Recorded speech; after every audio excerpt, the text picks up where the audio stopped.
una oración. En nombre del Padre, del Hijo y del Espíritu Santo. Amén. Dios te salve María, llena eres de gracia, el Señor es contigo. Bendita tú eres entre todas las mujeres y bendito es el fruto de tu vientre, Jesús. Santa María, Madre de Dios, ruega por nosotros pecadores, ahora y en la hora de nuestra muerte. Amén. Nuestra Señora, sede de la sabiduría, ruega por nosotros. Santo Tomás de Aquino, ruega por nosotros. San Pío X, ruega por nosotros. En nombre del Padre, del Hijo y del Espíritu Santo.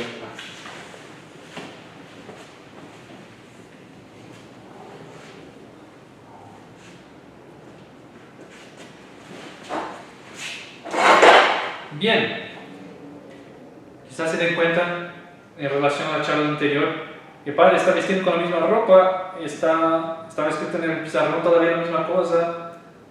Sí, yo resolví grabar esa charla luego después de la otra, porque después vienen los oficios, la novena de Navidad, si Dios quiere yo voy a Medellín para el apostolado, entonces queda un poco complicado grabar en esos días, tengo que preparar algunos sermones por ahí. Entonces voy a grabar esa charla. No sé si quizás sea un poquito más corta, porque el plan de la charla anterior era agregar esas dos en una, pero no, el tiempo se pasó. Quizás quede un poco más corta, pero tenemos algún material para seguir con nuestro curso hasta el fin del año. Recuerden que estamos hablando de ese periodo ahora, del año 476 al año 1073. Essa divisão porque em 1073 llega el gran Papa San Gregorio VII, del cual vamos a hablar en el periodo siguiente, Dios mediante. Y ahora hablamos de los hechos en dos charlas, desde 476 hasta el año 1073. En la última charla, la charla anterior, hablamos de las herejías, del adopcionismo, del monoteísmo, de la cuestión de las imágenes, de la cuestión de la Eucaristía con Berengario y del cisma de Oriente, cuando terminamos la charla.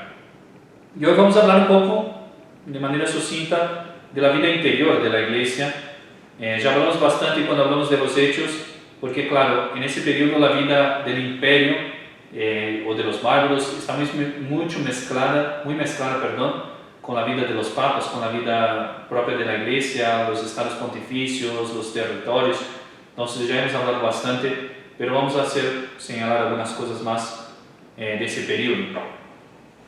Primero, la literatura de ese periodo que estamos hablando. No hubo de hecho muchos doctores en Occidente a causa de la invasión de los bárbaros. Verán ustedes, si ustedes estudian un poco la vida de las sociedades, los periodos de guerra, de lucha, de conflictos, son periodos donde la literatura, el arte, las ciencias se merma un poco, disminuye, porque claro, hay una preocupación mucho más básica que es mantener la vida. Pero cuando la sociedad misma tiene un desarrollo y tiene paz, tiene un orden guardado, aunque tenga algunas guerras, pero el ser de la sociedad está en paz, se desarrollan las ciencias, se desarrollan las artes también. Y como en Occidente estamos hablando de un periodo que vino la invasión de los bárbaros, que fue la destrucción total del imperio, la caída de los pueblos. Claro, no es un periodo para desarrollo de ciencias, es un periodo para sobrevivir, incluso para la misma iglesia, es un periodo de predicar e intentar convertir a esas gentes, que de hecho se dio. Pero claro, mi trabajo de conversión no es un trabajo tanto de perfeccionar el dogma y de poner todo en una doctrina sana, correcta, perfecta, como después con Santo Tomás de Aquino, con el ápice de la escolástica, sino ahora más bien mi trabajo es mucho más práctico, es convertir a ese pagano que acaba de invadir. Entonces, no vamos a ver grandes doctores, vamos a ver grandes misioneros, grandes papas, excelentes, claro, y santos grandísimos, y muchos mártires también. No vamos a citar acá, pero hubo muchos mártires asesinados por los bárbaros. Pero no es un periodo de desarrollo intelectual, sino de mantenimiento de la doctrina, de mantener la fe contra algunos errores por ahí también. Entonces, los doctores de esa época más conocidos, aunque no fueron muchos: San Gregorio de Tours, que vivió del 539 al 595, es especialmente conocido por haber escrito una historia de los francos. San Gregorio Magno, el Papa, que vivió del 540 al 604, escribió de hecho varios sermones, son famosos los sermones de San Gregorio y los comentarios a la Sagrada Escritura. Hay un libro muy famoso de él, Las Morales, que es un comentario sobre el libro de Job. San Isidoro de Sevilla, conocido en español, que vivió del 556 al 636. De hecho, no es así un gran teólogo de desarrollar la ciencia teológica para nuevas descubiertas, digamos así, o nuevas profundidades de la ciencia teológica, sino más bien un compilador de los conocimientos de su época. Y de hecho el libro más conocido de él se llama Las Etimologías, que es una colección de temas variadísimos sobre varias cosas, sobre la ciencia, que conocía la ciencia de su época, muy bueno también para un historiador, incluso un pagano. San Juan Damasceno, en Oriente, es llamado el Santo Tomás de Oriente, San Juan Damasceno. Él que especialmente luchó, se acuerdan, contra los iconoclastas, y escribió varios libros, pero especialmente uno de doctrina llamado La Fuente del Conocimiento. Y todavía en Occidente, San Beda, el Venerable, que vivió del 675 al 735, lo que hoy se llama Inglaterra. Se dedicó, dice el martirologio de San Beda, con fervor en meditar y exponer las Escrituras, y entre la observancia de la disciplina regular y la solicitud cotidiana de cantar en la iglesia, sus delicias fueron siempre estudiar o enseñar o escribir. Y además podríamos citar los estudiosos de la corte de Carlomagno. Recuerden que Carlomagno hizo desarrollar las ciencias en el periodo del Imperio ya carolingio, ya más adelante, después pasada esa primera invasión de los bárbaros, desarrolló escuelas de artes, de ciencias en su corte. Dos nombres en especial, Alcuino y Pablo Diácono, de la corte de Carlomagno. Esos son los principales doctores de esa época. Los desarrollos de vida interior de la iglesia más importantes de ese periodo, no hay muchos, pero hubo una delimitación de las diócesis más específica y de las parroquias también, a donde quedaría cada parroquia, y ya se hablaba mucho, aunque no todos cumplían, pero la obligación de la visita pastoral de los obispos, de visitar su diócesis, de ver cómo andaba el pueblo, cómo andaba la enseñanza de la doctrina y todo. Y después hay una institución interesante de ese periodo, que es la institución del capítulo de los canónigos, que se empezó en ese periodo, porque San Agustín ya hizo algo parecido, con San Chrodegango, que vivió del 700 al 766, era obispo de Metz, en Francia. Organizó su clero como una comunidad religiosa, como lo había hecho San Agustín. Entonces, que los padres no vivieran, los sacerdotes, los religiosos no vivieran solos, sino que vivieran en comunidad, normalmente alrededor de la catedral, de la sede del obispo, y con una regla, un horario específico que les obligaba a vivir en comunidad, rezar los oficios juntos y dedicarse al estudio. De hecho, uno ve ya en ese periodo esa preocupación de la iglesia en el celo por sus sacerdotes. A veces uno tiene la tentación, en especial hoy, que faltan sacerdotes y que hay muchas personas, incluso interesadas en la misa tradicional, que no se puede visitar. Y uno podría pensar, bueno, tenemos 4 sacerdotes acá en el priorato, y cada uno va a vivir en una punta de Colombia y vamos a evangelizar y hacer apostolado y predicar y convertir a la gente. Y no, el sacerdote tiene que primero santificarse para después poder santificar a los demás. Y eso hace la vida de comunidad, protege al sacerdote de todo ese espíritu mundano que intenta invadir por todos los lados la iglesia, y también le da respiro, le da fortaleza para tener alimento espiritual, tener una disciplina, un horario, compañeros que le ayuden también a corregir en sus faltas o a ayudarles en sus labores, en sus proyectos. Y esa comunidad es la que facilita que el sacerdote pueda después predicar y dar a Nuestro Señor a las almas, porque vive en comunidad. De hecho, Monsignor Febre hablaba mucho de eso, y él hablaba, Monsignor Febre, de que le objetaba, San Juan María Vianney vivió solo.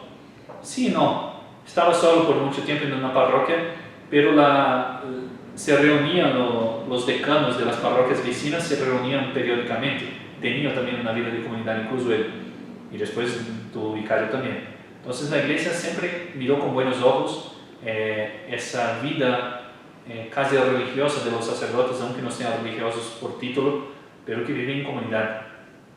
Y siempre miró con malos ojos, no con malos ojos, pero siempre fue un peligro esa vida del sacerdote como, digamos, un solterón que vive solo, que hace su vida y que tiene sus costumbres, porque muy fácilmente se va mezclando costumbres buenas con costumbres malas y ya pierde un poco del fervor inicial, y si tiene pereza no se levanta para rezar su oficio, rezar su breviario, y si tiene algún tipo de tentación no tiene un compañero que le ayude, que le sostenga en esos momentos. Entonces la vida solitaria del sacerdote es un peligro, y uno puede hablar, vamos a evangelizar mucha gente con esos sacerdotes, no, pero primero santificarse, después santificar a los demás. Cierro paréntesis. Como esos sacerdotes de San Coro de Gango se reunían en una sala para leer capítulos de la Sagrada Escritura, esa sala que ellos se reunían se pasó a llamar la sala capitular, y se acostumbró a llamar ese tipo de comunidad que vivía alrededor de la catedral de capítulo de los canónigos. Canónigos, ¿por qué? Porque canon significa regla.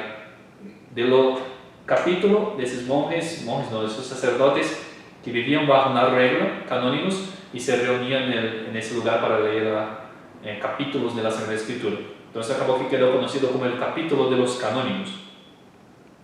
Y se hizo de hecho después, gracias a Dios, común en muchas diócesis, pero uno ve que con el tiempo se pierde un poco el fervor, y ya vemos pasando mucho tiempo canónigos que tienen una vida de comunidad más reducida, que viven en casas separadas, pero que se reúnen para rezar el oficio. Ya no es tan como quiso San Agustín en su tiempo, como quiso también San Coro de Gango. Ese es el capítulo de los canónigos.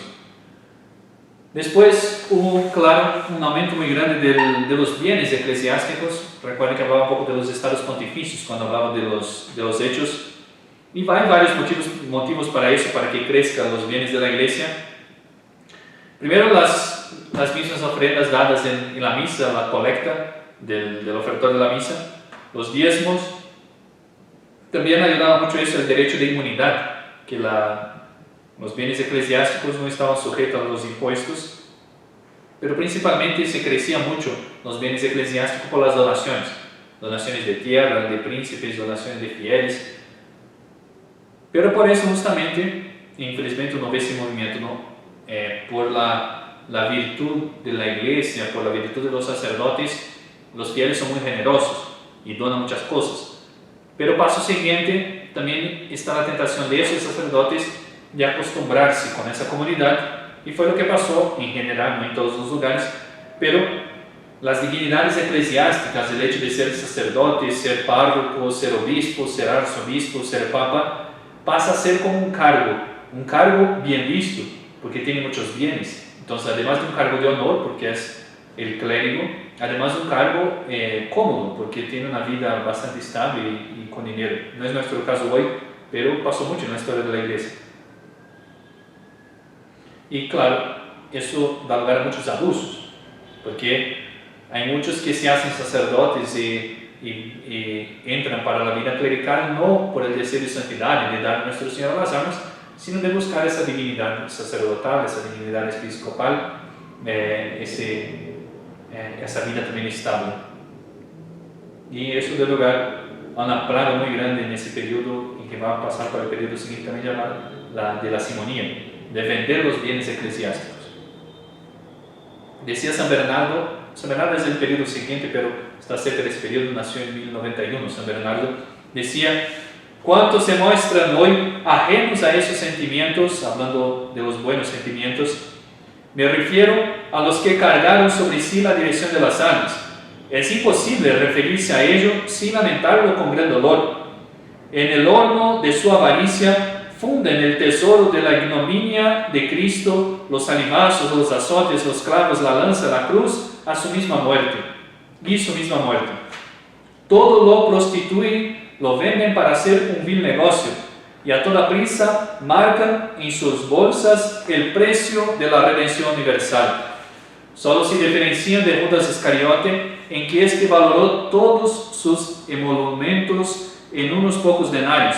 Estos otros, los que buscan dignidades eclesiásticas por puro amor al dinero, llevados de su voracidad incontenible, exigen ganancias infinitas. Y también se mezcla acá otro problema que se podría hablar mucho, que va a pasar para la historia de la iglesia y va a pasar para el periodo siguiente también, el problema del patronato. Claro, si la dignidad eclesiástica es un cargo honorífico, bien visto, yo también quiero para mi amigo o para la persona un familiar mío, que él tenga ese cargo honorífico. Entonces ahí empieza el problema de los patronatos. Los señores feudales instituían parroquias en sus dominios, construían iglesias, lo que está muy bien, pero guardaban, y por un cierto periodo fue tolerado eso, el derecho de proponer el párroco de esa iglesia que él construyó, proponer al obispo.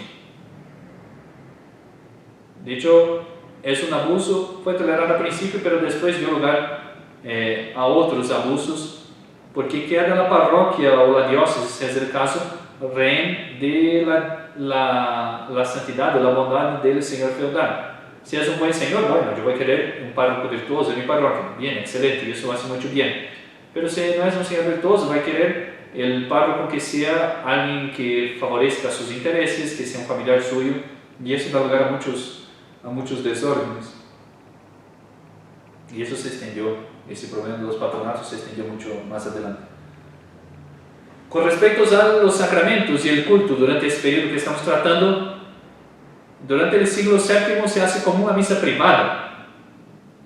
No era muy común, era más común que el obispo rezara la misa dominical y los sacerdotes le asistieran a esa misa, y todos los fieles asistieran a esa misa, o el sacerdote después de su parroquia rezaba su misa parroquial.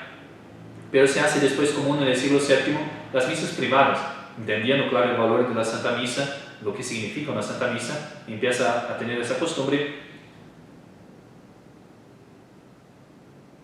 Y solo que también eso da lugar a abusos, porque como se paga estipendio para la misa, muchos sacerdotes rezaban muchísimas misas por día para recibir más estipendio. Entonces, para no quitar la buena costumbre de tener la misa privada, pero para refrenar esos abusos, en 1022 se prohíbe al sacerdote rezar más de 3 misas por día.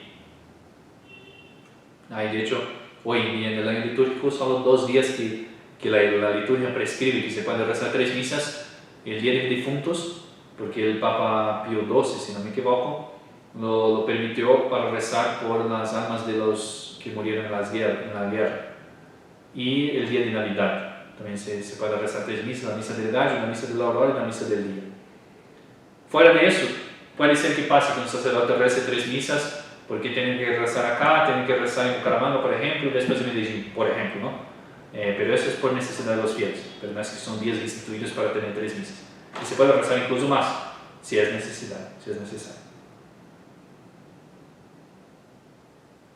En ese periodo también, en el siglo VIII, se cambia en muchos lugares el bautismo, ya no es más por inmersión, sino por infusión, como hacemos hoy, derramando agua en la cabeza del catecúmeno. En España, San Isidoro uniformizó el rito mozárabe. Se conserva la forma romana, pero respecto a las iglesias, sí. Estamos en el otro periodo, hablamos de las iglesias, cómo eran construidas. A partir de ahora, además de la nave principal y del altar, se agrega una otra nave para dar a la iglesia la forma de una cruz latina. Y también se agregan los ábsides redondos. Así es la iglesia del seminario, que está un poquito más corto acá, pero es así, para dar esa forma a las construcciones de las iglesias.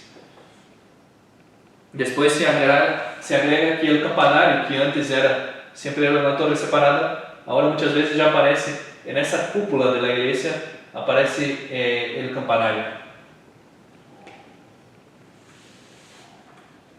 En el siglo X nace el estilo románico, con bóvedas en forma de semicircunferencia, como decía ahí, ventanas muy angostas, porque eran construcciones muy altas, paredes muy anchas, y criptas y contrafuertes, porque una bóveda más después en el estilo gótico, ¿no? Pero la iglesia es construida, pero si yo dejo simplemente así, la fuerza de la gravedad, un arquitecto para Munkeberg sabería explicar mucho mejor eso, pero hace que esa construcción no logre quedarse en pie. Entonces empieza a construir, un poco tenemos acá, contrafuertes, construcciones exteriores que sostienen el muro de la iglesia justamente a donde se daría el quebranto. Y después otra reforma importante con respecto al canto gregoriano. San Gregorio Magno, por eso se llamó San Canto Gregoriano, que vivió del 540 al 604, organizó un nuevo modo de canto que sustituía el canto ambrosiano.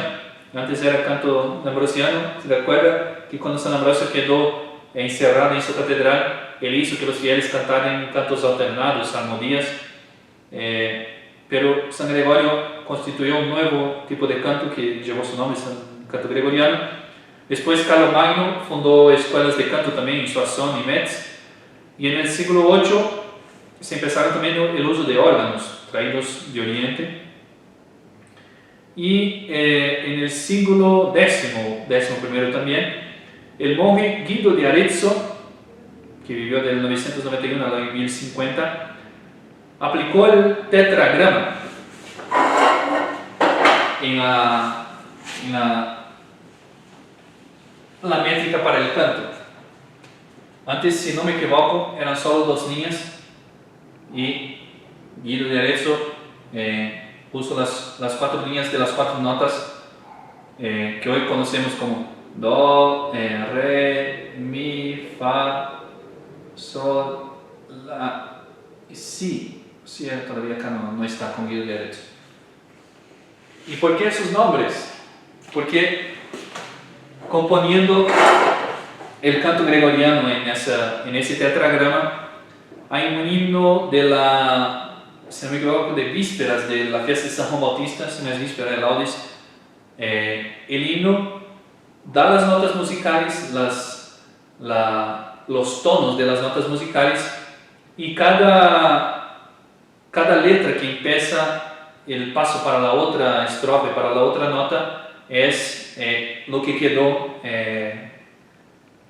para las notas musicales. ¿Sabes? La primera, el himno es Utquem laxis, queant laxis, sería el Do. Utquem laxis, re sonare fibris, re sonare fibris, mira gestorum, favoritorum, salve populuti, no me acuerdo bien el himno. Labireatum Sante Ioannes. Entonces son la escala musical y el nombre de las 2 primeras letras del principio de la estrofa es como que no conocía las notas musicales. Re, Mi, Fa, Sol, La. El Si viene después. Después, si Dios permite, yo pongo en el video y yo pongo un ratito del canto del himno de San Juan.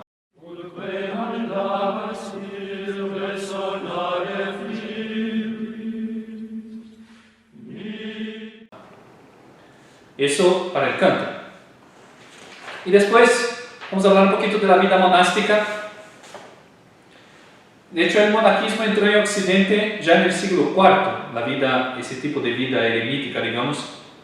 Pero fue el genio, y hay que llamar genio organizador de San Benito, que perfeccionó la vida monástica en Occidente bajo una regla escrita por él, una regla que siguieron muchísimos monasterios después. Un poquito en la vida de San Benito. San Benito vivió del 480 al 547. Nació en Nurcia, en Italia, y fue educado en Roma. Todavía joven se retiró a una cueva en Subiaco para vivir vida solitaria. Quería vivir como ermitaño, como los ermitaños de Egipto que ya existían en esa época. Después de 3 años en esa cueva de Subiaco, le nombraron prior de un convento en Vicovaro, pero él intentó en ese convento imponer una disciplina, porque los monjes estaban muy relajados, y fue rechazado. Incluso intentaron asesinarlo más de una vez, envenenarlo.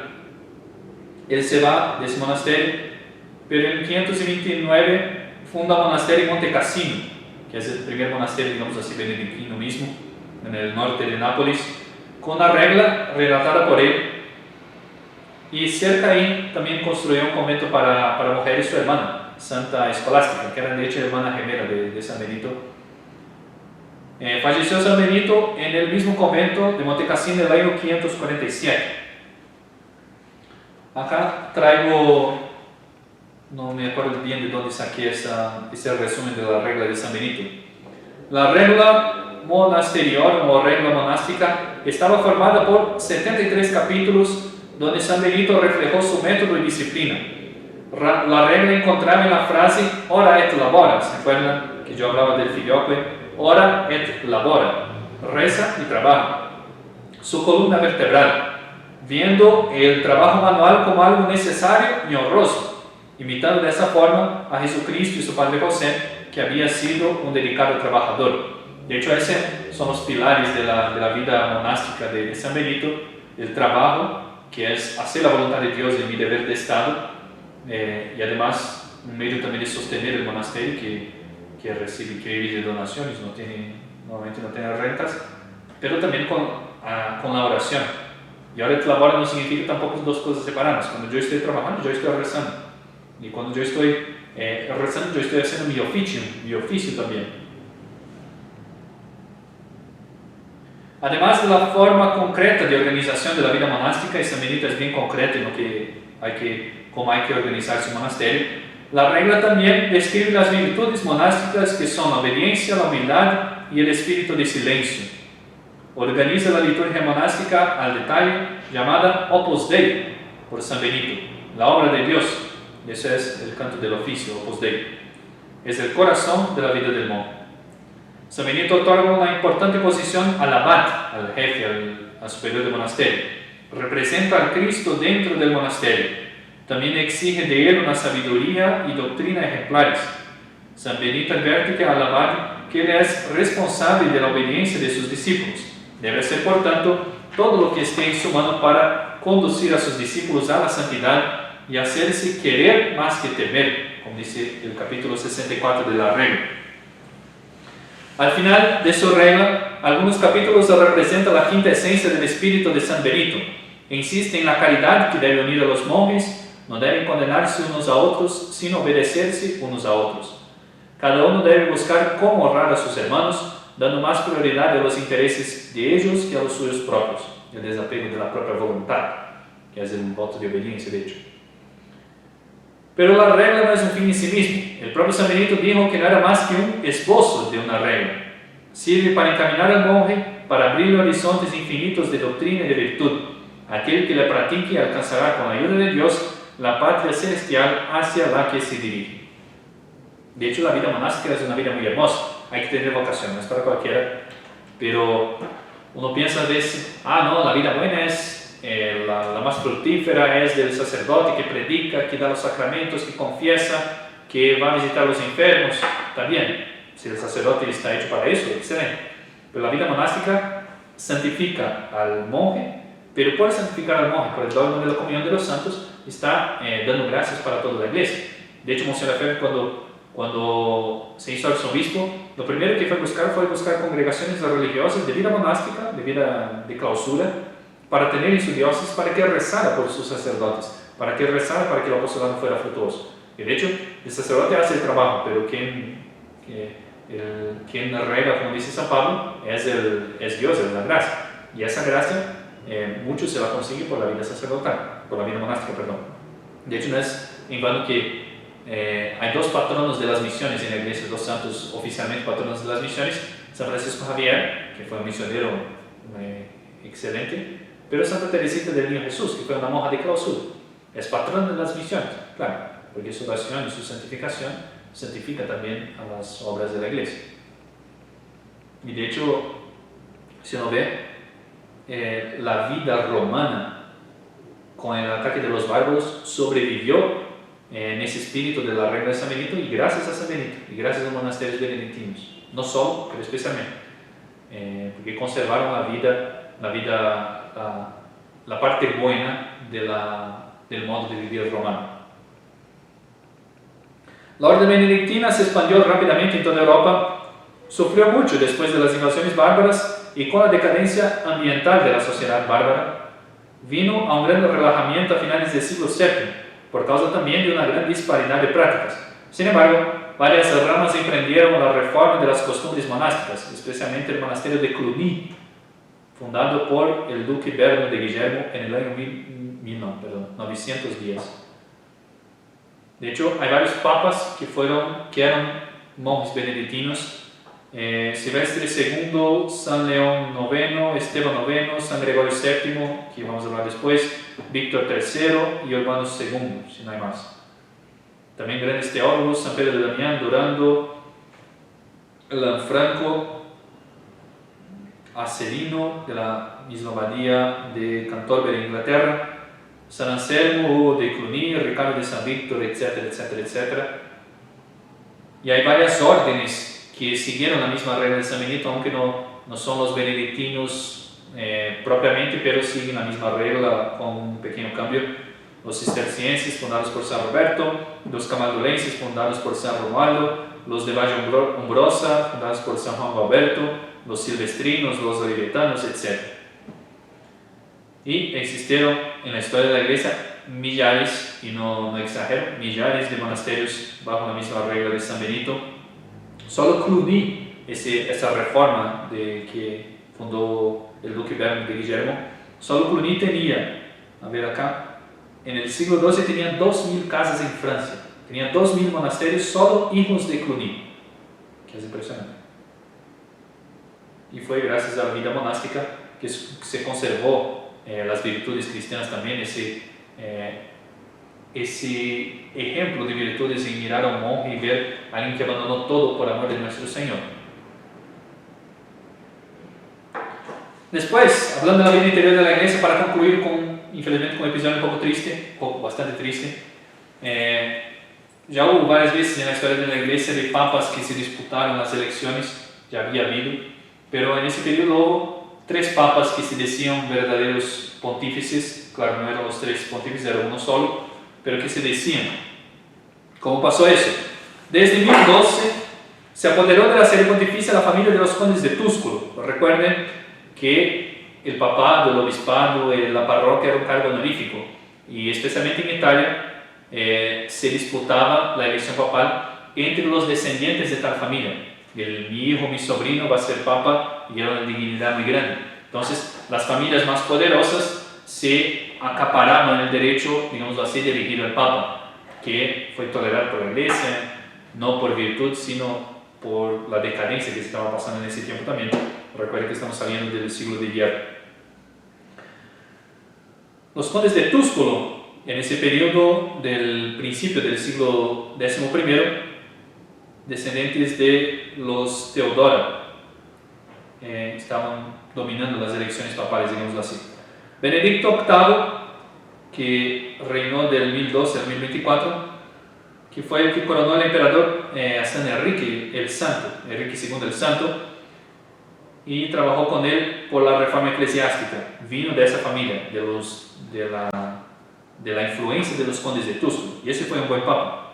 Pero el siguiente, Benedicto IX, que fue elegido por primera vez, después por segunda vez, todo un lío ese papa, hijo de Alberico de Túsculo, renovó la vergüenza y deshonra del pontificado.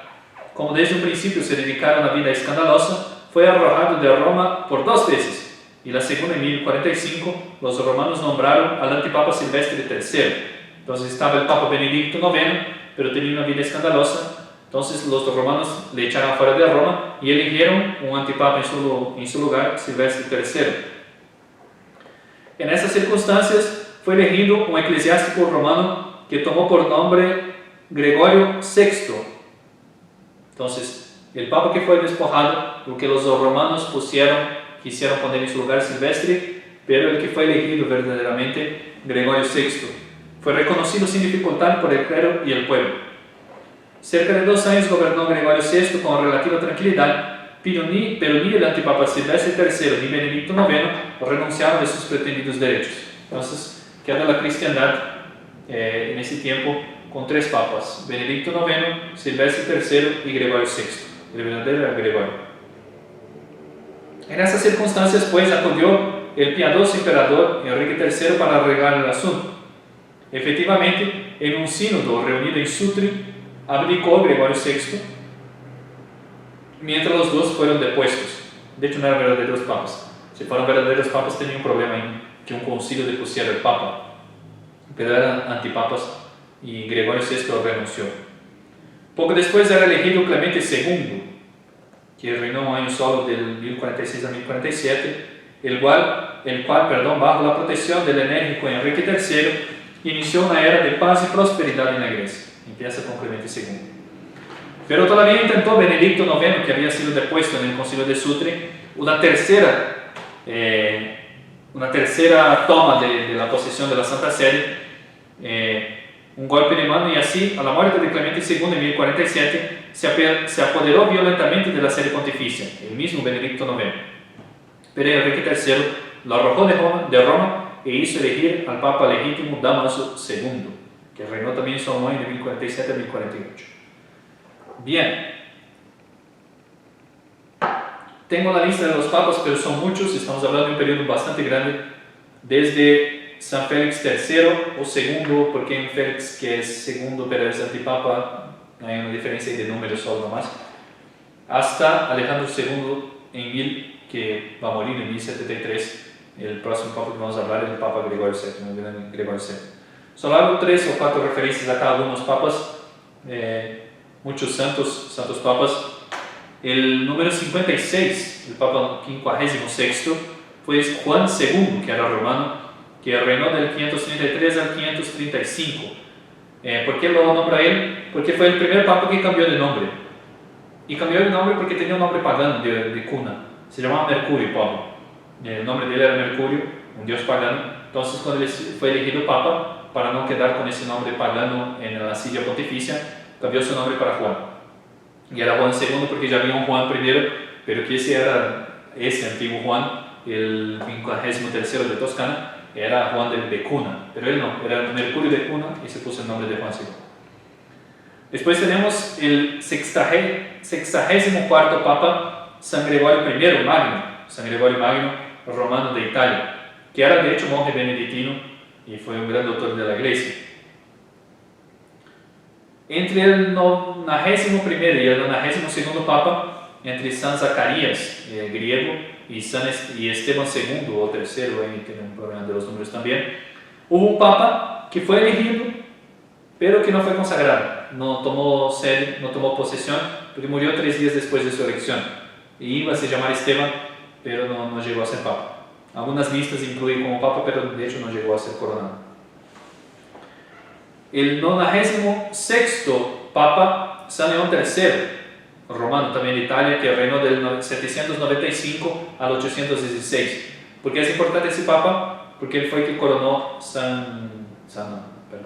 estoy muy francés, los franceses llaman Carlomagno de San, que coronó que coronó a Carlomagno, emperador en el año 800, restableciendo ese imperio romano de Occidente. Ahí ya me huí el número ordinal. El número 111 de los papas fue Formoso. No se sabe dónde nació, reinó del 891 al 896. ¿Por qué nombre ese papa? Él fue víctima de ese llamado concilio cadavérico.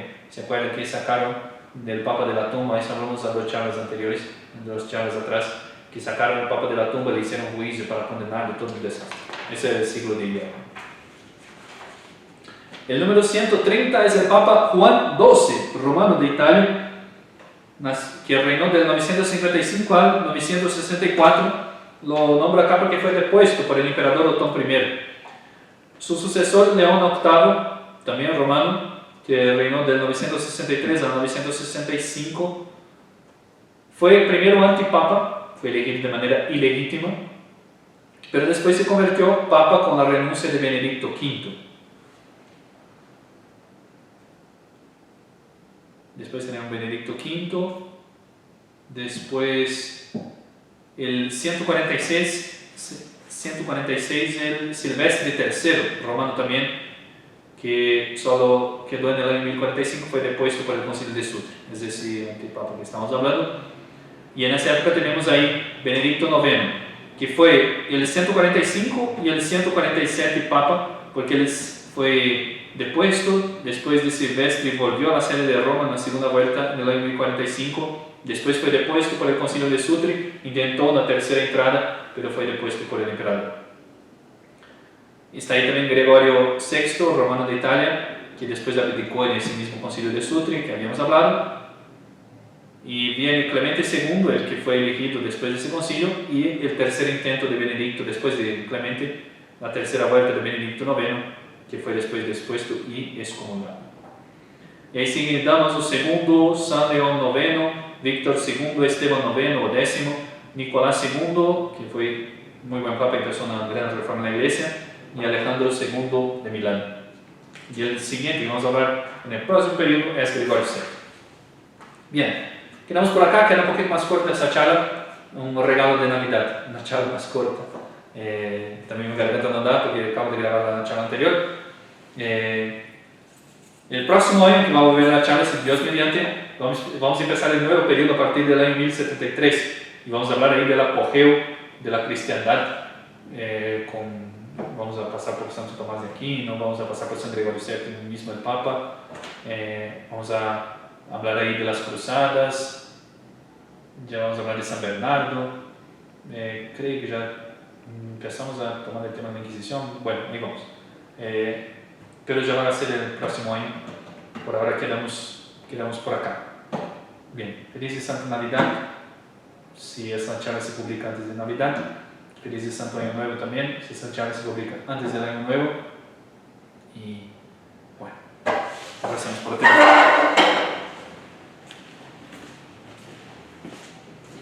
En nombre del Padre, del Hijo y del Espíritu Santo. Amén. Dios te salve María, llena eres de gracia, el Señor es contigo.